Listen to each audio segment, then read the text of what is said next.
The bright Sunday morning sunlight filters through the floor-to-ceiling windows of the penthouse, washing over the quiet living room.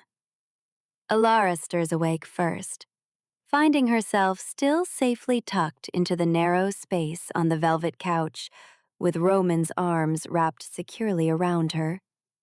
Completely shedding any lingering instinct to stand guard, she tilts her head up and presses a soft, lingering kiss directly to his lips to gently wake him.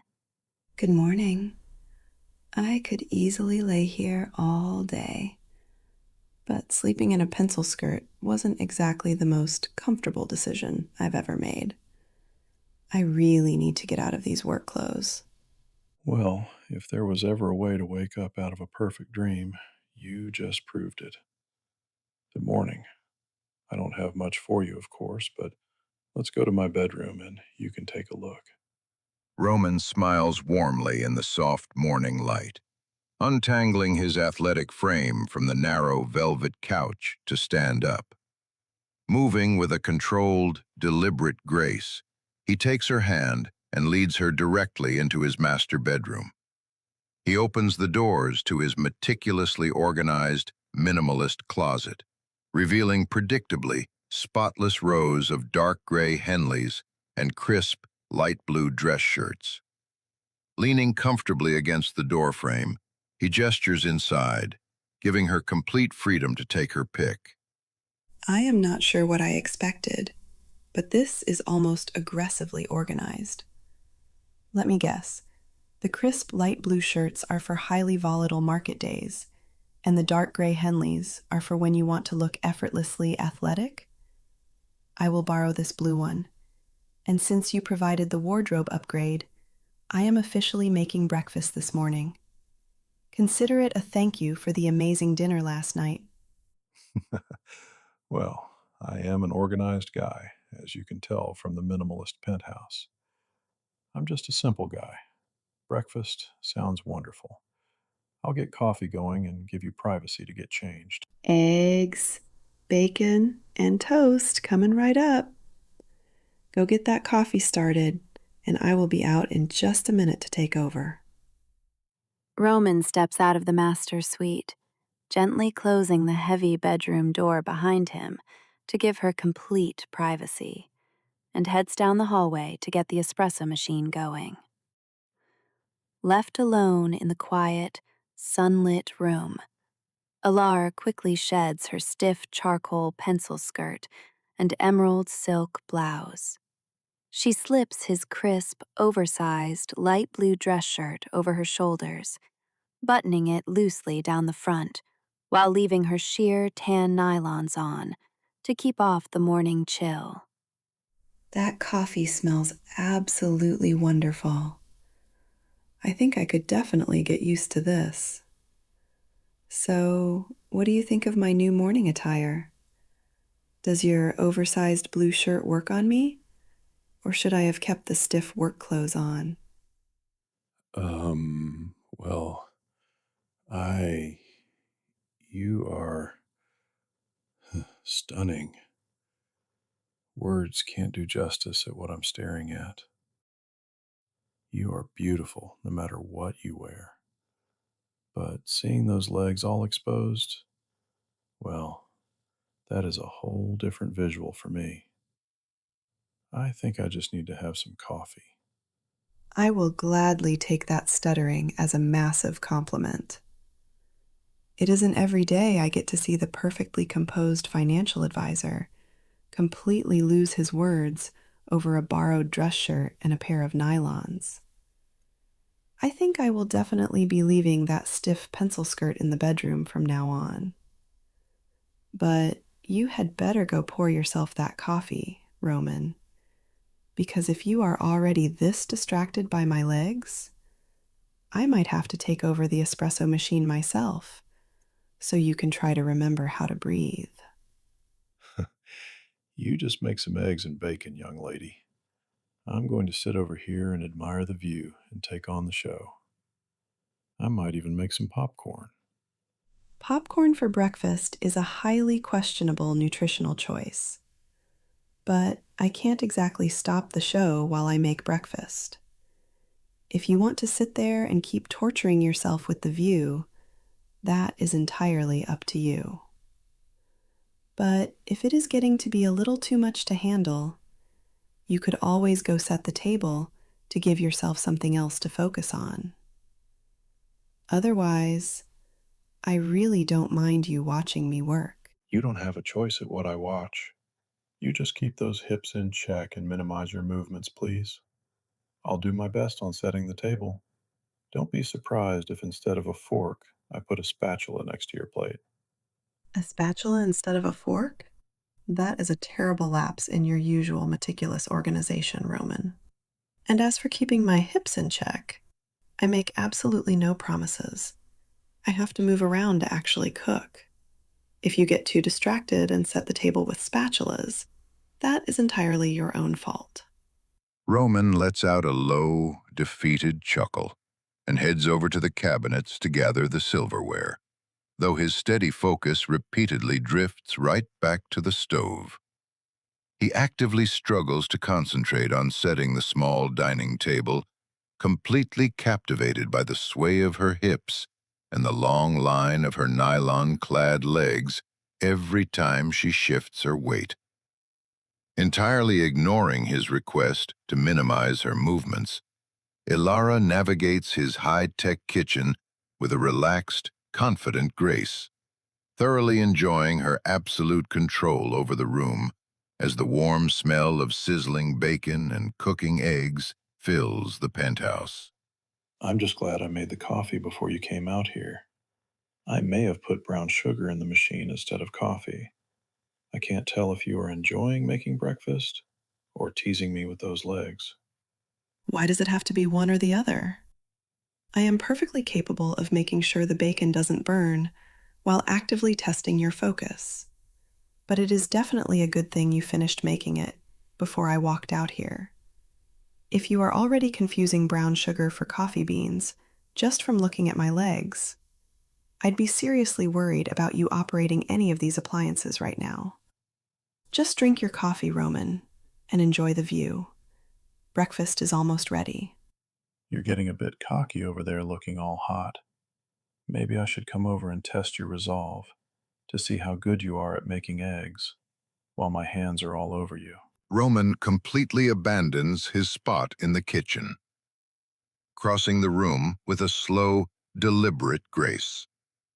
He steps up right behind her at the stove, entirely invading her personal space without making a single millimeter of physical contact. He hovers there, letting the heavy, undeniable heat of his athletic frame radiate directly against her back through the thin fabric of the borrowed blue dress shirt. Lowering his head, he leans in until his mouth is just a breath away from her ear. What do you think of that?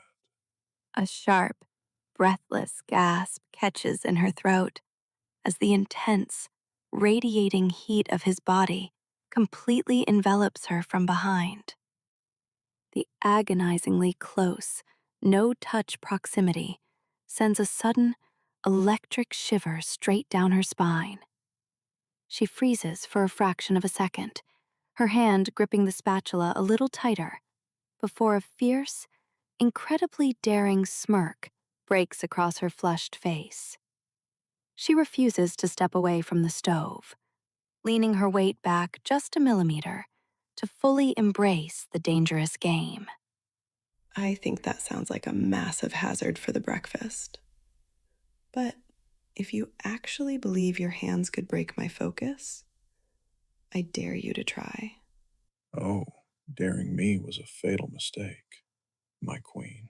Roman slowly traces his fingertips across the soft fabric of the borrowed blue shirt at her shoulders. With an agonizingly deliberate pace, he works his way down the center of her spine, the intense, trailing heat sending a sudden, electric shiver straight through her. Reaching the curve of her hips, he takes a firm, commanding grip, his large hands settling in to gently, but deeply massage her sides. Elara's breath completely stutters, her hands faltering awkwardly over the stove as the heavy, dominating contact entirely shatters her concentration. My queen, those eggs are all of a sudden scrambled. I wanted mine sunny side up. If you wanted them sunny side up, you absolutely shouldn't have put your hands on me. Scrambled is officially the only option left on the menu. But to be perfectly honest, I don't think either of us actually cares about the breakfast right now. Whoa, hold on. You dared me. I obliged, and now it is my fault that the eggs are scrambled? What I see is that you are a puddle under my touch, and you can't admit it. I will always blame you for the breakfast. It is simply a matter of principle.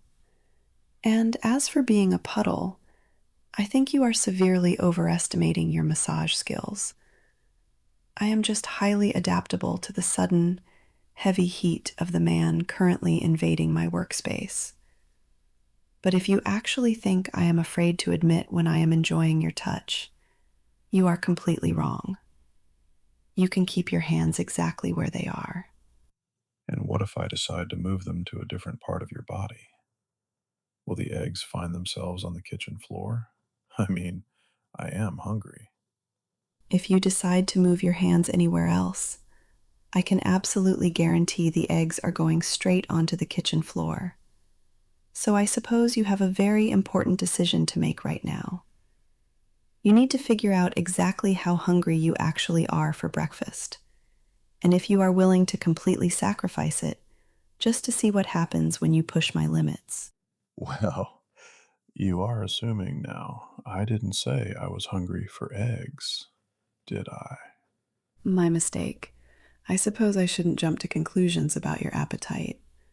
But if you aren't actually hungry for the eggs, what exactly are you starving for, Roman?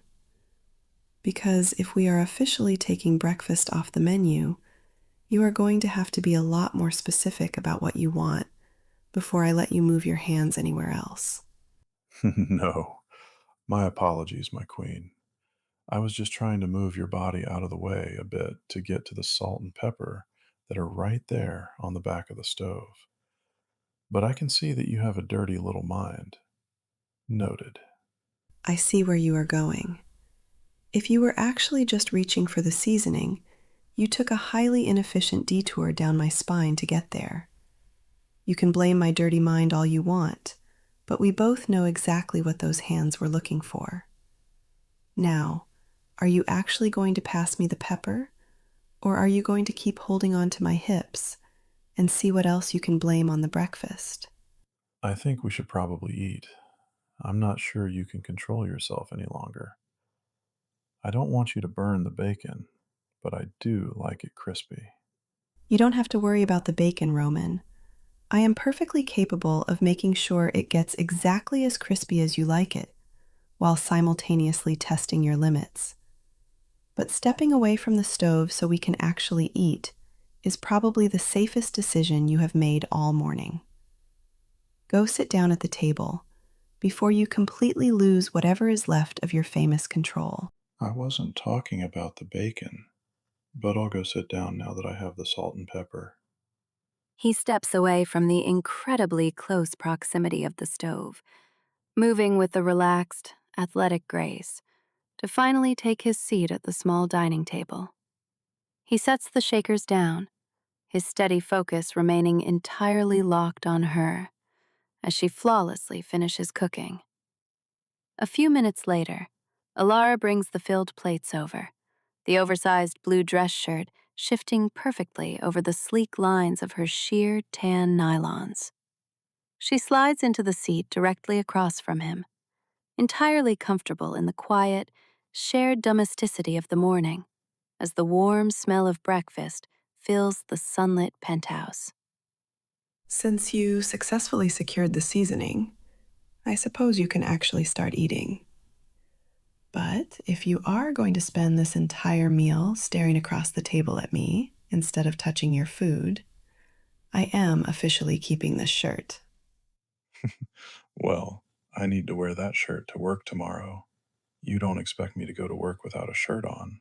My morning client may make a pass at me. I saw your meticulously organized closet, Roman. You have an entire row of identical light blue shirts perfectly lined up. I am absolutely positive you can spare just one without having to show up to the office shirtless. But if you are genuinely worried about your morning client making a pass at you, maybe you should just tell them that this specific shirt is currently being held hostage. Because I am definitely not giving it back right now. My shirts are in order of when I wear them. That shirt is next on the list. But if you have to have it, then I will make arrangements. I am interested on why you want that shirt so badly, however. In order of when you wear them?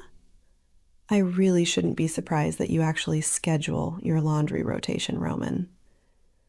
But if you're going to force me to explain why I want to keep it, aside from the fact that it is incredibly comfortable and smells exactly like cedar and you, I happen to know exactly what seeing me sitting across your table wearing your clothes does to your famous discipline.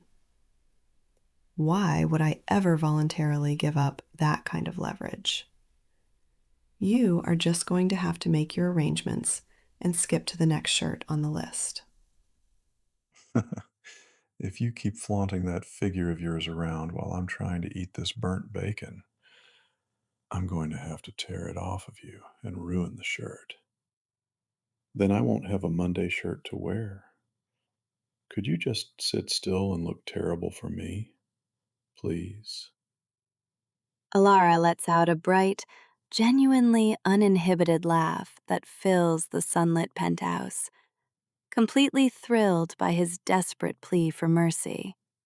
She reaches across the small dining table, casually picking up her coffee mug to take a slow, unhurried sip. Knowing exactly how much the oversized blue dress shirt and her sheer tan nylons are pushing his discipline to the absolute brink, she deliberately shifts her weight, crossing her legs elegantly under the table to put them on full display. She flashes a fierce, victorious smirk directly at him, perfectly comfortable owning her raw power as she entirely refuses to accommodate his request. Sit still and look terrible? That is an unreasonable demand to make of the woman who just made you breakfast. And as for threatening to tear this shirt off, you had better be absolutely certain you are willing to sacrifice your Monday wardrobe before you make a move like that.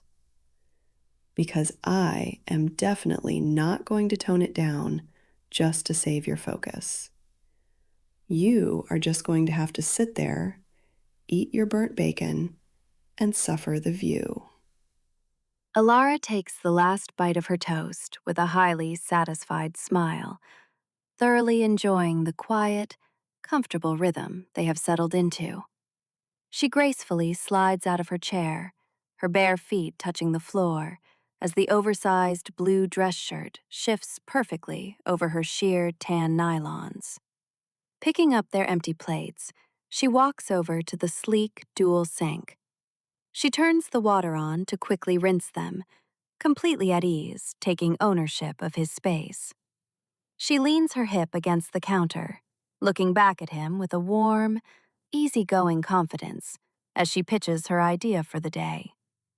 That was actually pretty good, if I do say so myself. Since I am officially navigating this Sunday completely without an itinerary, I was thinking we keep things incredibly simple for the afternoon.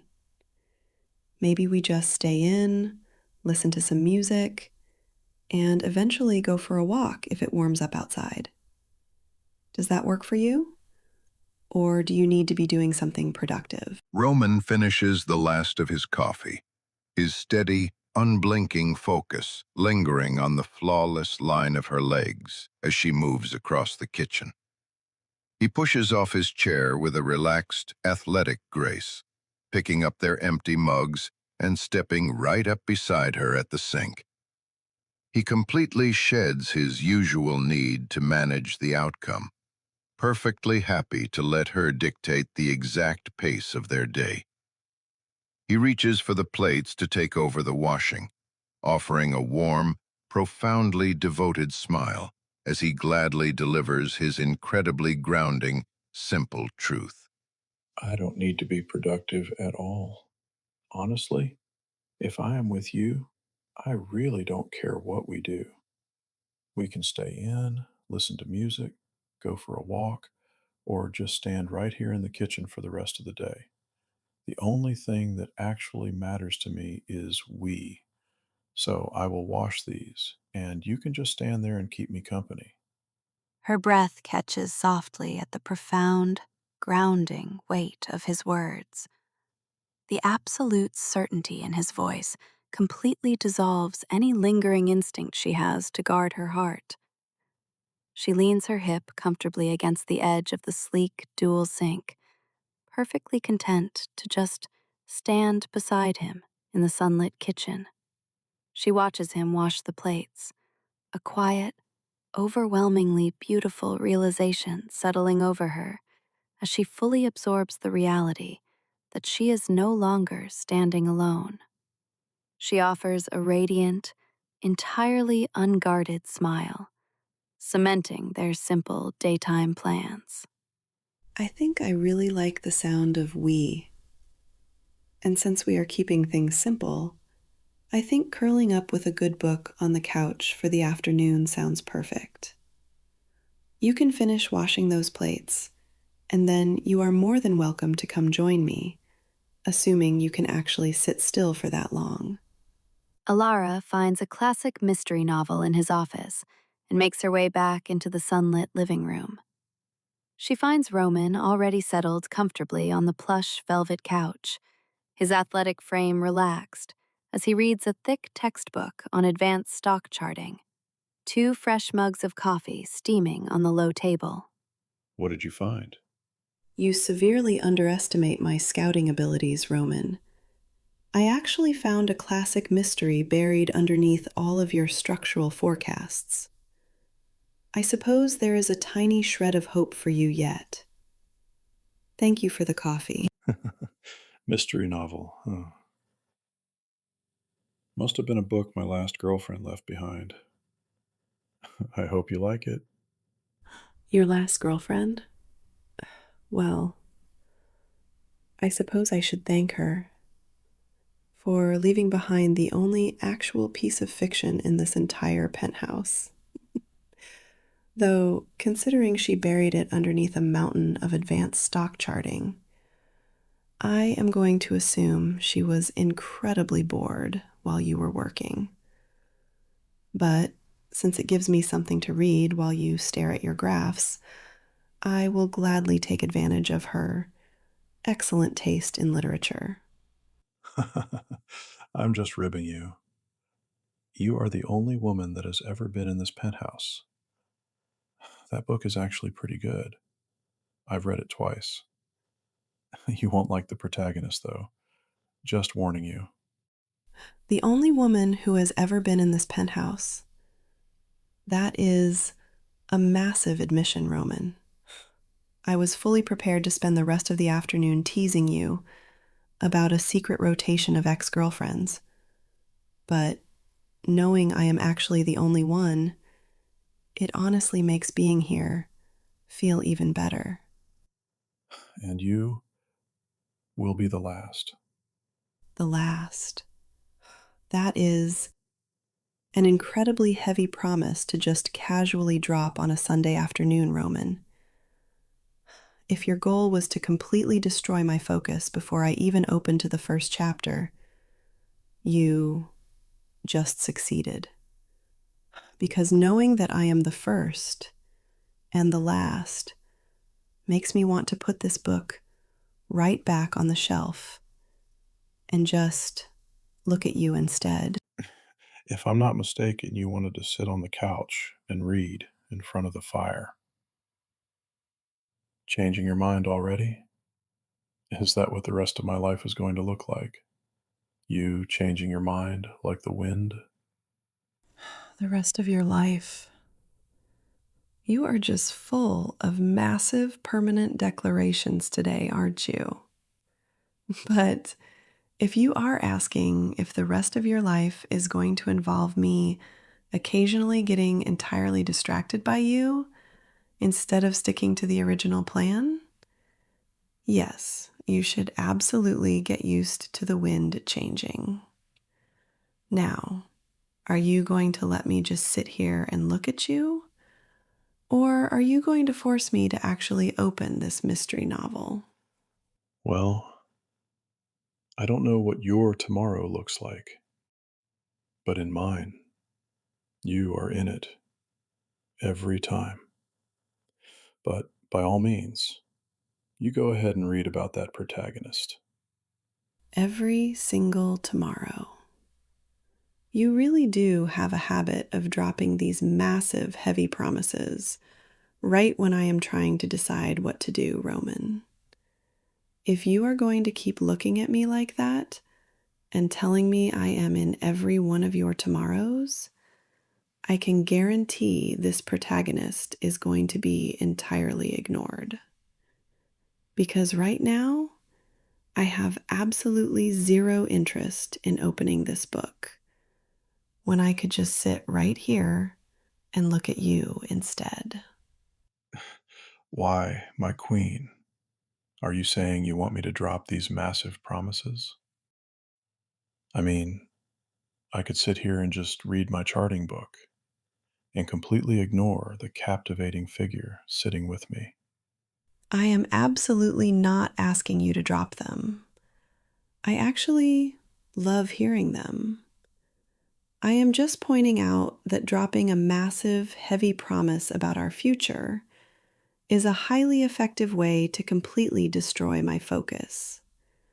And as for you reading your charting book and completely ignoring me, I highly doubt you could actually pull that off.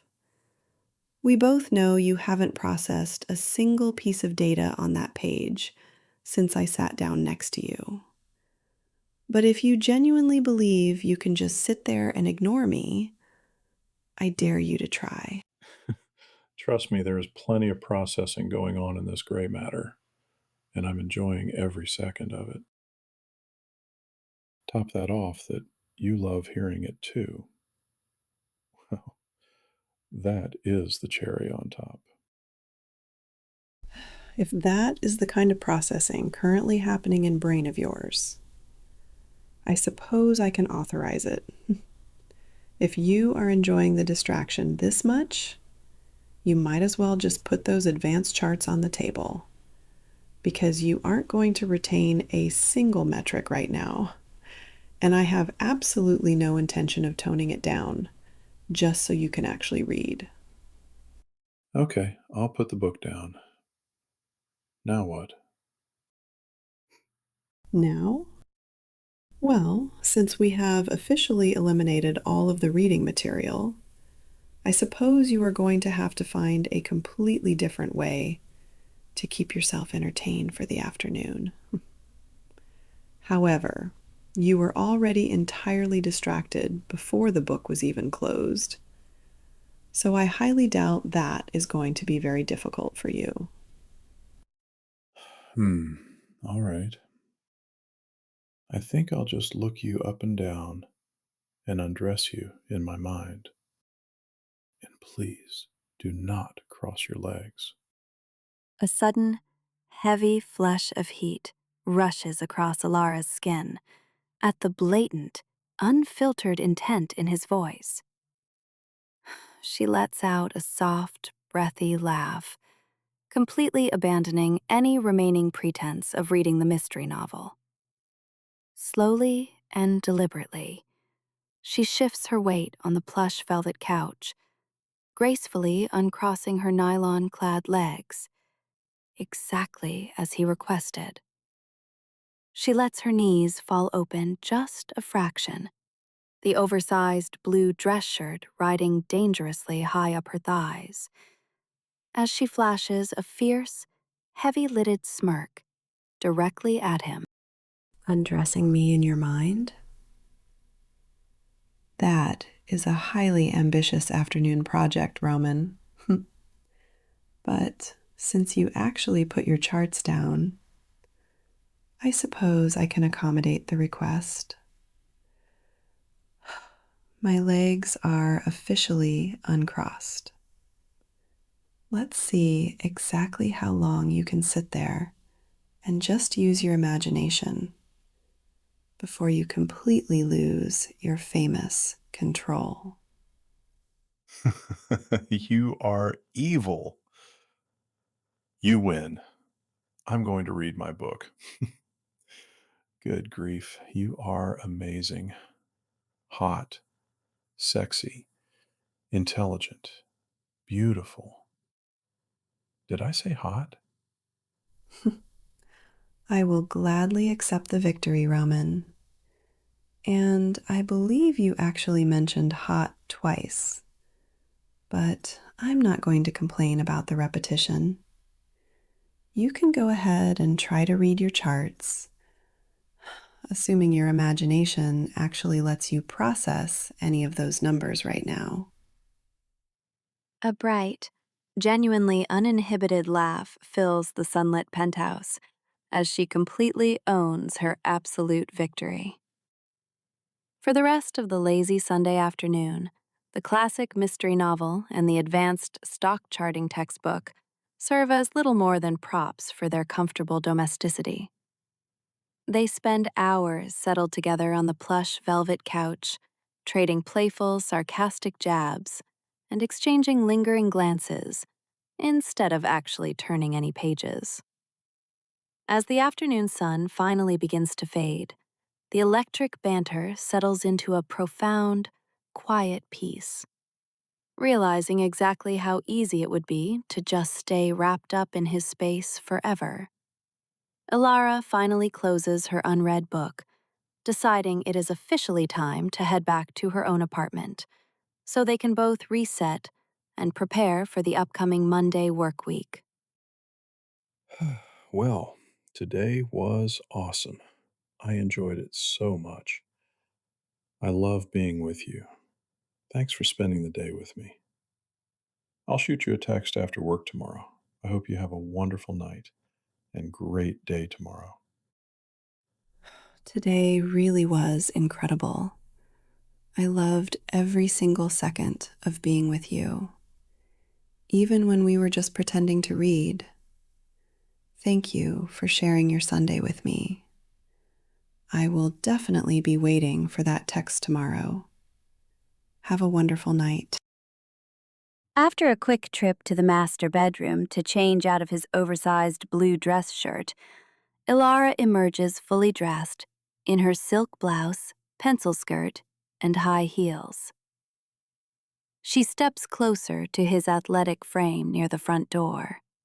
At the exact same second, they both lean forward, seamlessly bridging the final gap to initiate a soft, lingering kiss.